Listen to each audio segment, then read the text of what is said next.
So at that we should be streaming, hopefully. There we go, excellent. So what we got here is the Falcon launch. Now a lot of what they do in the build up to launches is pretty boring stuff. Well, it's you've got to pump a lot of fuel into these things. So you're fueling a rocket like this takes well, with the shuttle it used to take a couple of hours. So, there's this really big ramp up to about where we are now. And the reason it's all looks like it's all smoking like that is because that's water. There we go. Wow, this is closer to the mark than I intended to cut it. Yeah, it took me a little while to get everything working. Let's see if we can actually get some sound on the stream. There we go. So, yeah, it's always a little nervy watching these things because there are actually people on these, and there's an awful lot of energy in these. Well, enough energy to shoot people up to about 5 kilometers per second. So it typically takes about half an hour or something to pump the fuel into the rockets, and then you burn it all. You pump it all into the engines in relatively short order. And yeah, if it all goes well, 5 minutes later, you're traveling 5 kilometers per second at 90 kilometers. Now, virtually all rockets, including these, have fail-safes. Rockets can't really explode because all they really are is like 2 giant fuel tanks, 1 oxygen, 1 propellant. And what they normally have is there are wires. This is the way it used to work with my redstone here. This is the first rocket that put Americans into space. They have wires that go down the side of the rocket. And if for any reason those wires break, it automatically fires the abort system, which all rocket really is a giant silo. It's a big metal tube with lots of oxygen and, in this case, lots of methane. And at the bottom is the business end. Oh, that is nice. So they're getting into the lower atmosphere now. Well, yeah, when they're in, they're getting into the upper atmosphere, and then the lower atmosphere, there's lots of atmospheric pressure. So if you sort of pump the stuff out the bottom, it burns, but it doesn't go very far. As you get higher up into space, the mean free path of the gas molecules. All you got is gas molecules coming out the back here, and as the mean free path of those gets bigger and bigger, the flare coming out the back of the rocket, this looks good, gets bigger and bigger, and eventually it goes almost completely transparent, and you get this huge. You can just about see it. Yeah, this looks good. So here we are. We're only 2 minutes on the clock on this thing by the looks of things. And I'm not sure what the hell that is. So when they were doing this with the Saturn V's, that looked like a staging. Yeah, there you go. That's the staging. Okay. So, and there's the light up at the stage 2, which you can barely see. That's amazing. Right, so they're basically in space now. And there's the engine bell heating up.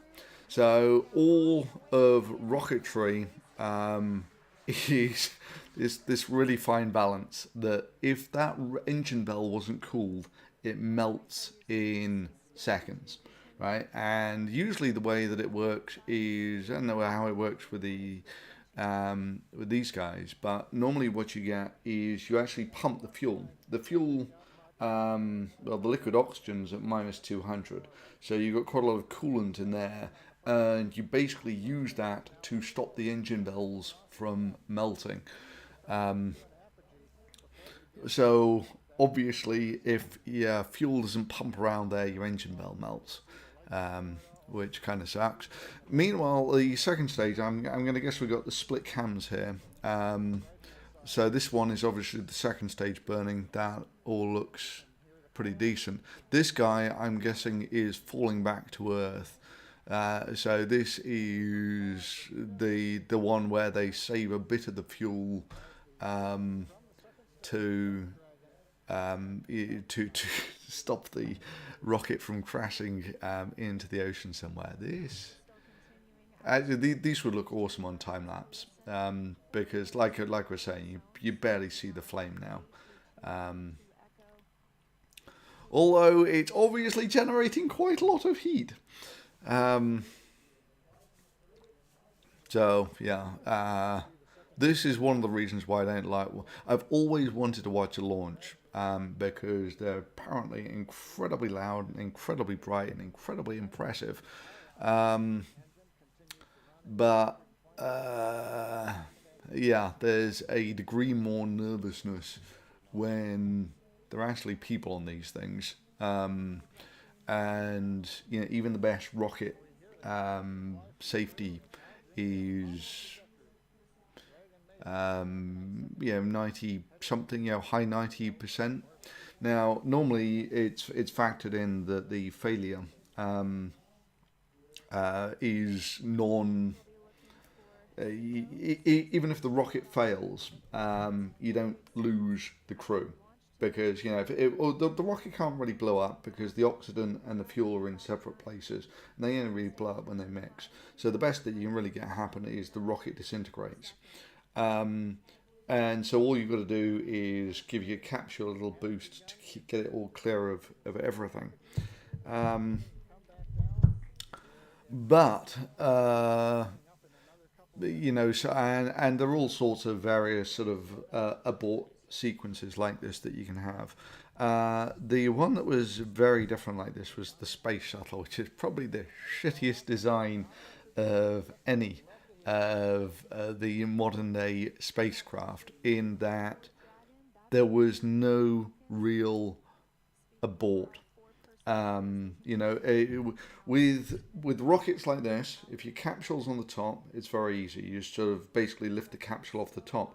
With the space shuttle, it wasn't. It was on the side, which meant that if the rocket disintegrated, it basically destroyed the shuttle as well. So there was I mean, what was meant to happen is the orbiter was meant to separate, if there was a problem, and it would glide back on its own.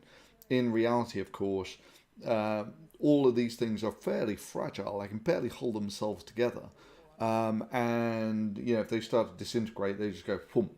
So even with the Challenger explosion, it never really exploded. It was traveling at, I don't know, 3 times the speed of sound or something, and you start to disintegrate at that sort of speed, it's over pretty quick. So what are we up to now? We're at 7 minutes.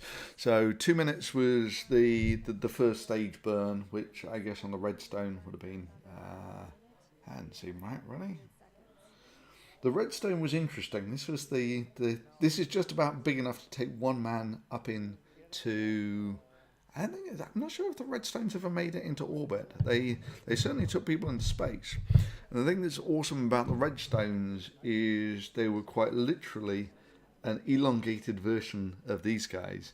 So I mean, hang on, we're coming up to recovering the booster somewhere, which I'm still skeptical whether that's going to work out in the long run. It looks very impressive. I'll give them, it looks very impressive, but in terms of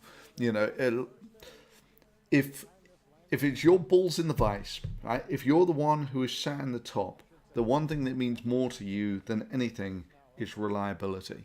And yeah, if it's a proven technology, then that's fine. But the real problem is that rocket engines have always been right on the cusp of what is possible, because they operate under such extreme conditions. There's applause coming from somewhere. I think they might have successfully recovered the booster. But in many ways, that's yeah, for the people up there in space at the moment. So actually, they'll be coming over Europe soon. Um, they'll be out. Do they have a speed on there? Velocity. Oh, what the hell is their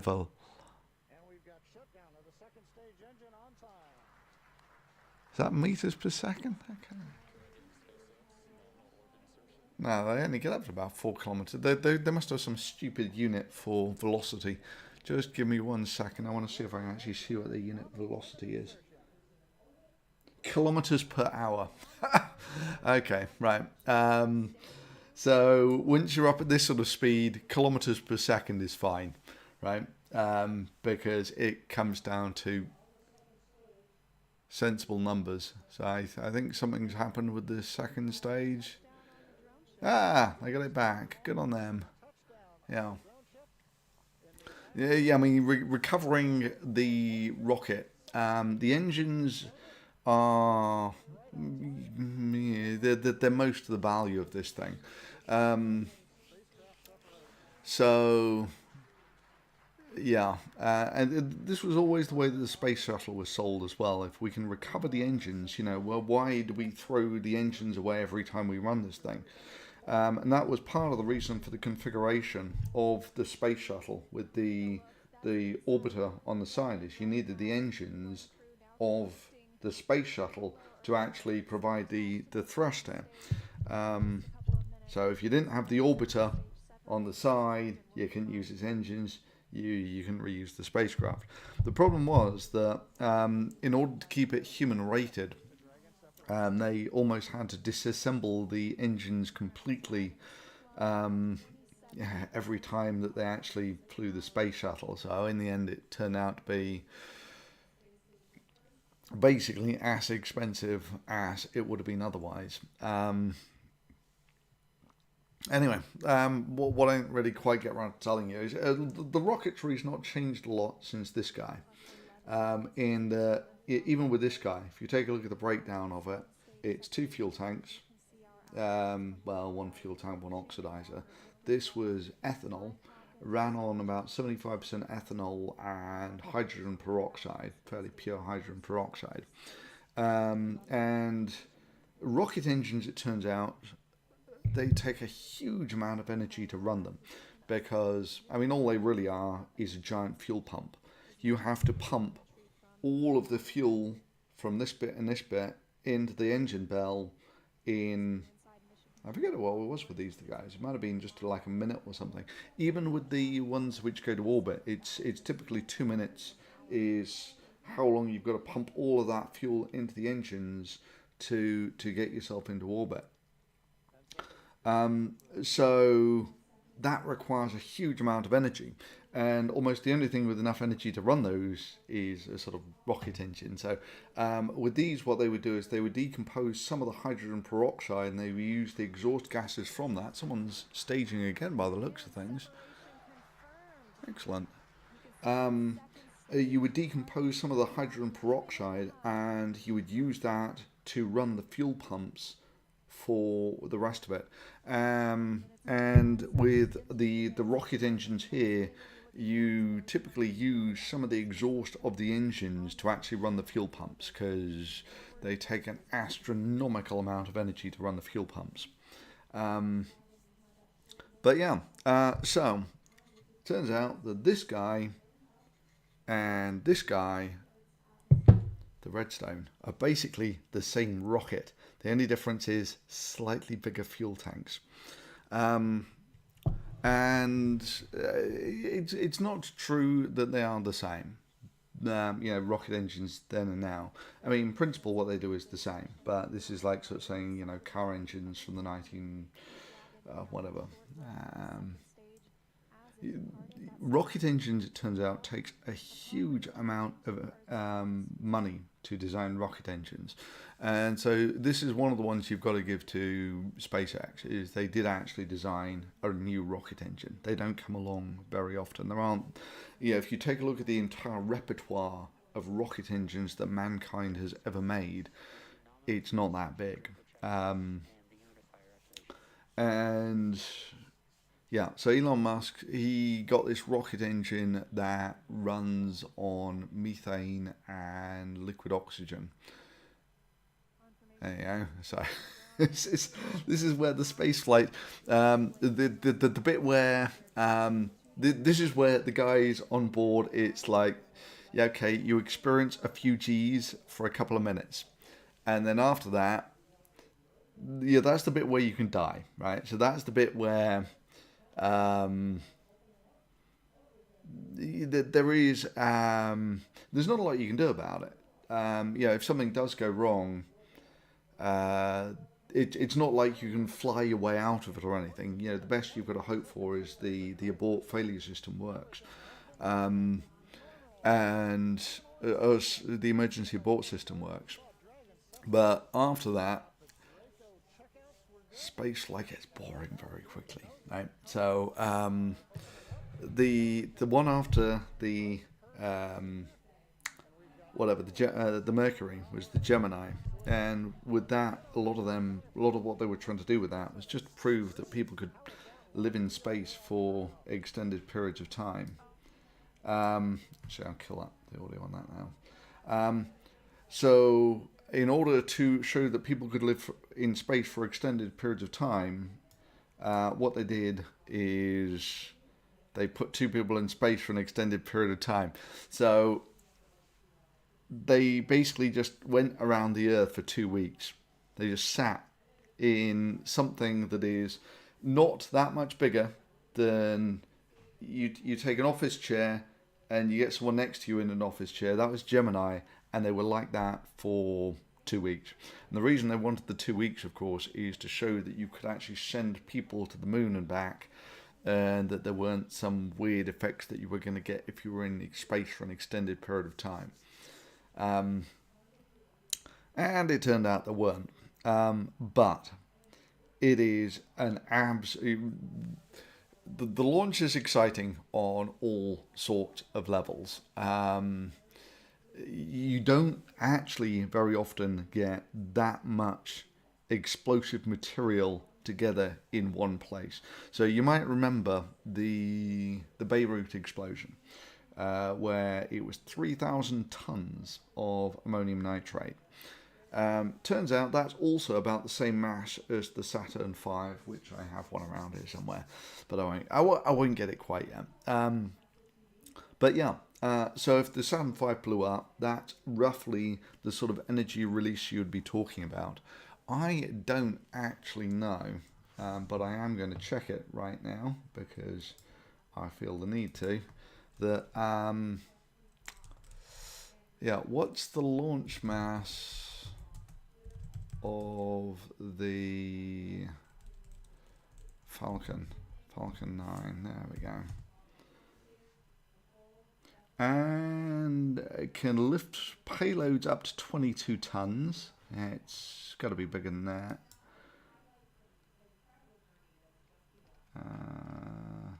There's going to be a dry mass. Mass to transfer orbit.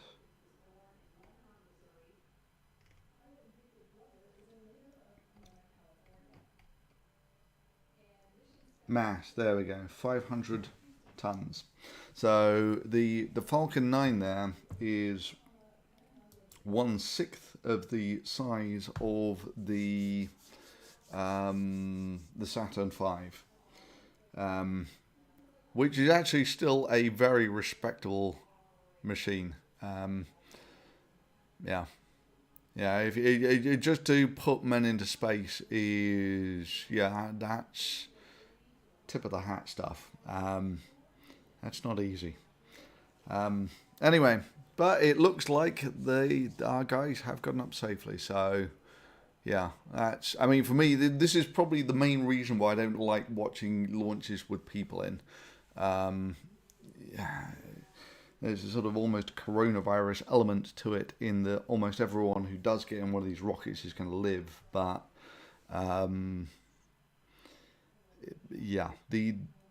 there is no such thing as a safe rocket. Yeah, they're just inherently prone to the problems that you get when you're operating near the edge. Anyway, yeah, so they're probably heading overhead fairly soon. Thinking about it, it takes 6 hours to go across the Atlantic at about the speed of sound. They'll be traveling, give or take, 10 to 20 times the speed of sound. So they'll be coming over at about T minus 30 minutes or T plus 30 minutes. They'll be heading over Europe. So if it was clear outside, I could go out and see if they're going overhead. I've not actually got a tracker on them, so, but that would be kind of cool. Yeah, it's a big firework. Awesome. Yeah. So it now takes them about a day, is roughly how long it takes for them to slowly catch up with the ISS and dock.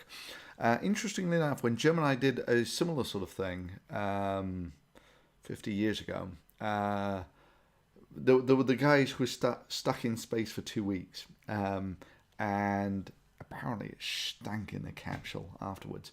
But, you know, because they were there for 2 weeks, they were going to launch a second capsule and they were going to practice docking them. Docking basically meant, could you get the capsules really close to each other? And so they were going over, and as they went over Cape Canaveral, they had to launch the second rocket to come up and rendezvous with it. And they had a pad abort on it, which is very dramatic. I forget which ones it was, which one the Gemini it was that had the abort, but apparently the guys in space, when they actually launched it, they could actually see the launch as they were coming over in orbit.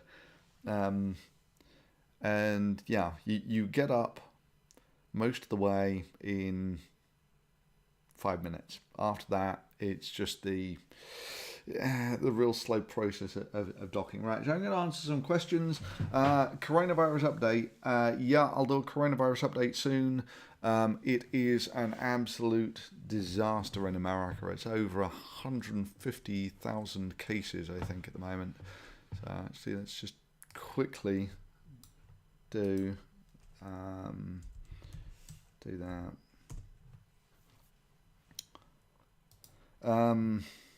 Yeah.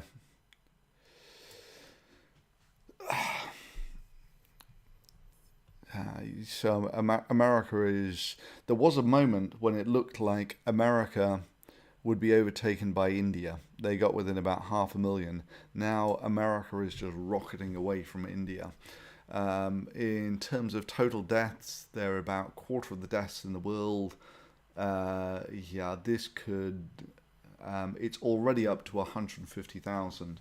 And the thing is that, you know, Trump has sort of vowed that he's not shutting down, which is bad news bears. The thing is that virtually everywhere in Europe actually shut down. They went into a lockdown, which, as you can see, didn't really have a lot of effect in France, in Spain. Oh, you can't see. Hang on, let me pull this over.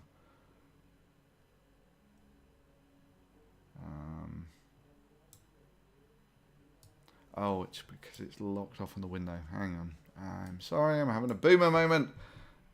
Let me just see if we can sort it out here. There we go. Awesome. Awesome, awesome, awesome. There we go. Good. So, with the UK, it looks like the lockdown is finally starting to kick in. That it's starting to tail over. And where I am, which is Czechia, we've had a lockdown, and a very harsh lockdown. And compared to the first wave, the second wave is 100 times worse, something like that. You know, the worst days were 300 a day, and now they're up to 15,000 a day. So that's the sort of ramp up you can expect, and this is basically as draconian as the first lockdown.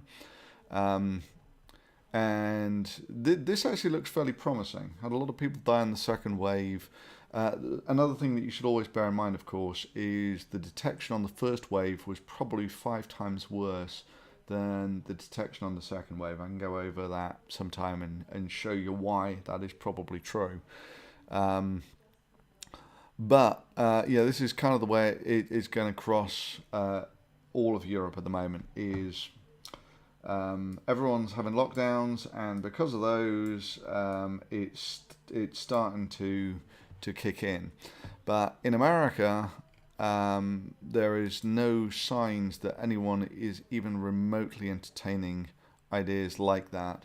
And yeah, so my expectations is it's going to get 250,000 cases per day before Trump drops the intransigence. And I mean, already in places like New York, they're reintroducing things, and Fauci was saying how this is it's pretty much your last chance to do things. If you don't get it under control now, when Trump was saying that 2 million people would have died if he did nothing, well, you're probably looking at halfway point for America, maybe. When you bear in mind that America is currently losing people at about 1,000 people per day. In fact, let me see if I can pull up the actual daily deaths for you on Worldometer.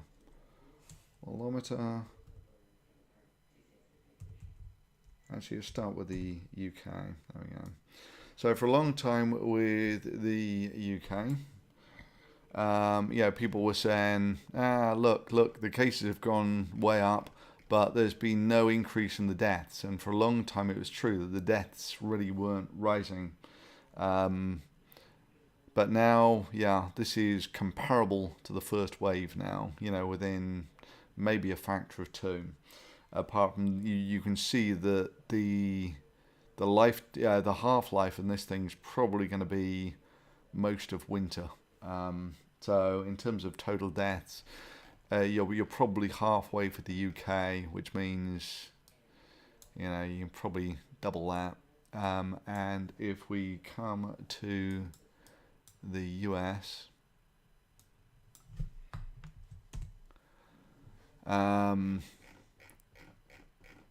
you will see that the US cases have just gone bloody crazy, and nothing will change, right? You got to bear in mind that the virus is just a bunch of chemical reactions.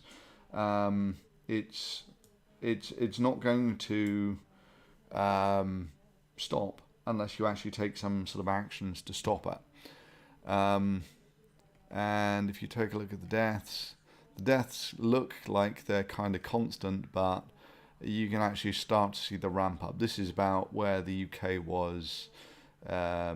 These will take a week or two to track deaths, but you've at least doubled the cases per day. Your cases per day has gone up from about 70,000 to 150,000, which means that the death rate here is going to at least double, which means that optimistically you're looking at probably 1,500 to 2,000 dying per day is almost the best case scenario. That's assuming that people start to take action to slow things down after that. With the coronavirus, it's just bloody depressing at the moment. Cool. Any more questions?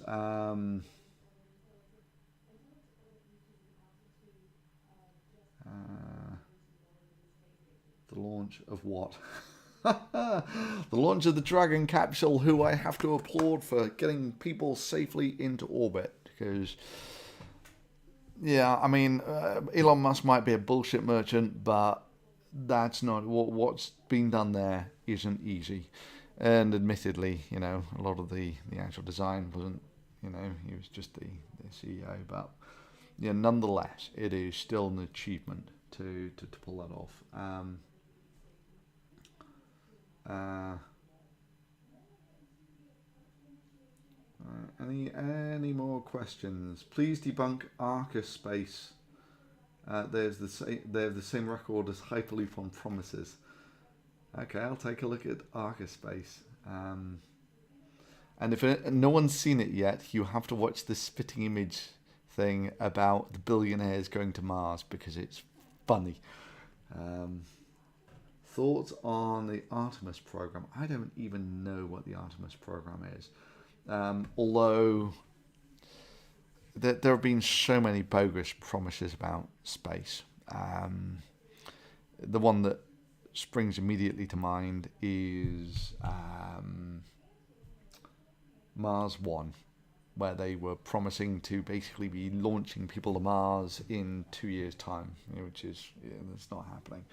Thanks for the super chat, Chris. Do you mind if I resend the long question? Not at all. About getting first telescope. Yeah, if I'm getting first telescope, I'll tell you exactly what I would go for. The biggest aperture you can get for the least bucks, which is basically a Dobsonian telescope. Now it's a little different than when I was doing it as a kid, because when I was doing it as a kid, if you wanted to take pictures, you had to do it on chemical film, and this was much more technically challenging. Now you can actually, even just with a webcam like this, you can actually take some pretty decent pictures of planets and the such like, just with a webcam.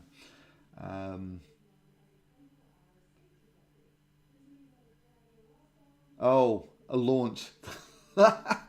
Okay, so in my haste, I might have. Yeah, it's the lunch. Welcome to the lunch, guys. Yeah, okay, I will very much change the title. This was done so much on the fly, right? So I was on Twitter and someone was saying, why are you wasting your time with all these losers on Twitter? There's a launch going on. And it's like, yeah, okay, I'll take a look at the launch. Normally, I try to, if it's just launching a satellite or something, then there's not as much tension. But yeah, no, I'm happy this one went well.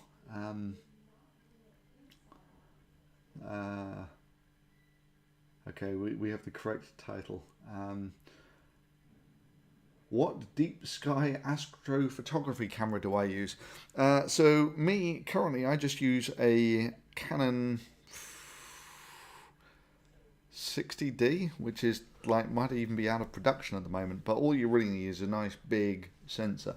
They do versions now which are dedicated deep sky, but they're $1,000 or so. They take immaculate pictures, but honestly, digital SLR kind of does the job. So, whoa, dude! Greetings from my cat. Hello, cat.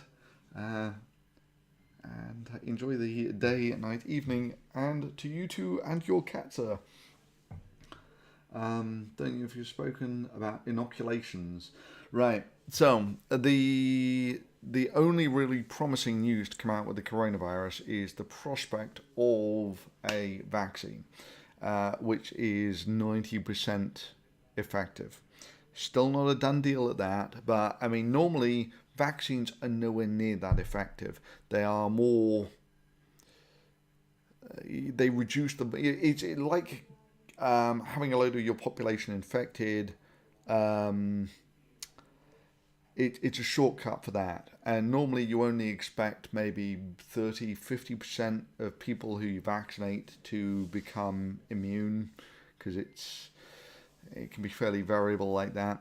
Good vaccines, they're almost 100% effective, but things like the flu vaccines, they're pretty hit and miss. But this, if they do genuinely have this 90% efficiency with the flu vaccine, that's fantastic news. Can you explain how severe and traumatic coronavirus and COVID is? I think a lot of people think it is like the flu. Well, for a lot of people, it is like the flu. The thing is that for about with the flu, it's one person in 1,000 dies, something like that. With this, it's more like one person in 100 dies. And not only that, for about 5% of people, they end up in intensive care, which is something you don't usually get with flu. And for another 5%, it's absolutely devastating. So there's about 1 in 10 chance that it's bad for you, and 1 in 100 chance that it's really bad for you. And yeah, when everyone in society has to buy lottery tickets at those odds, that kind of sucks. Do you intend on doing any deep sky imaging? I really can't do it from here. I'm in the middle of a city. The skies here are shite. So, hey, Noxum, who's going to look after Trump's pet wig and hole? That sounds vaguely like a spitting image reference. But, yeah, it looks like Trump has finally accepted that he's lost. But what he's going to do next, not entirely certain. Okay, right, I should probably think of wrapping this up. I wasn't really planning to do a lot. I will say one last time, congratulations to the people in orbit. They'll currently be heading over your head sometime in the next day or so at about 20 times the speed of sound. One last question. Is PowerSeeker 125 decent for planetary? It's a bit... Right, with planetary, the 125 probably is too short of focal length. It'll be decent enough. It'll work. You'll see rings of Saturn. You'll see moons of Jupiter, bands on Jupiter. Trump just tweeted that the election was fixed. But anyway, yeah, just one last quick word on the Celestron 127. It's a reasonable machine, right? Yeah, 5 inches is where you can do sensible deep sky, sensible planetary. Not worried about Trump. Just the people who voted for him. Yeah, I mean, me too. If you've seen some of the riots that have been going on today, or the conflicts, my hope is that they kind of fade away like the Tea Party did, but I'm not certain. I mean, for certain, the loss seems to have taken the wind almost completely out of their sails.